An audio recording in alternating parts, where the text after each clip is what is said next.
दर्जी की कहानी। सुई धागे से सपनों को सिलने वाला। एक छोटे से कस्बे में रमेश नाम का एक दर्जी रहता था।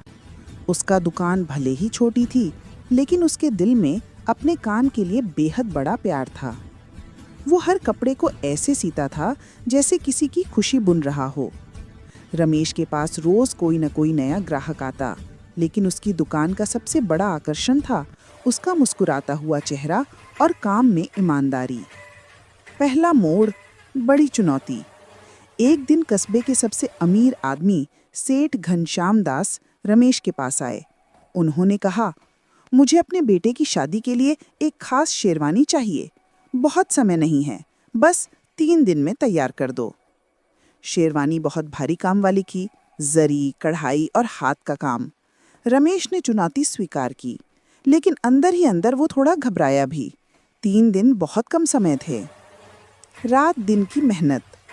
रमेश देर रात तक दुकान में बैठा सुई धागा चलाता रहा। हाथ कभी थक जाते, आंखें बोझिल हो जाती, पर वो रुकता नहीं था। वो खुद से कहता, अगर दिल से कोशिश करोगे तो काम जरूर बन जाएगा। उसकी पत्नी भी उसका साथ देती, कभी चाय लाती, कभी मोटी कढ़ाई में मदद करती। छोटा बेटा भी धागे पकड़कर देता।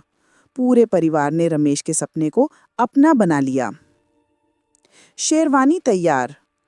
तीसरे दिन सुबह सूरज निकलते ही शेरवानी तैयार थी।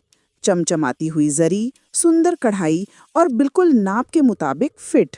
दिखने में ऐसी जैसे किसी बड़े डिजाइनर ने बनाई हो। रमेश ने राहत की सांस ली।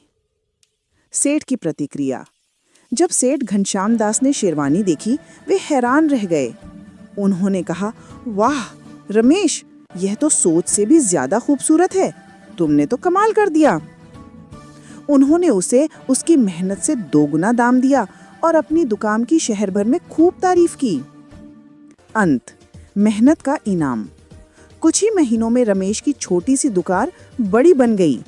लोग दूर दूर से उसके पास कपड़े सिलवाने आते। लेकिन रमेश को सबसे ज्यादा खुशी इस बात की थी कि उसने अपनी मेहनत और ईमानदारी से अपनी पहचान बनाई। और वो अक्सर नए लड़कों को यही कहता, सुई और धागा चाहे कितना भी छोटा हो, पर अगर मेहनत से चलाया जाए तो बड़े से बड़ा सपना भी सिला जा सकता है।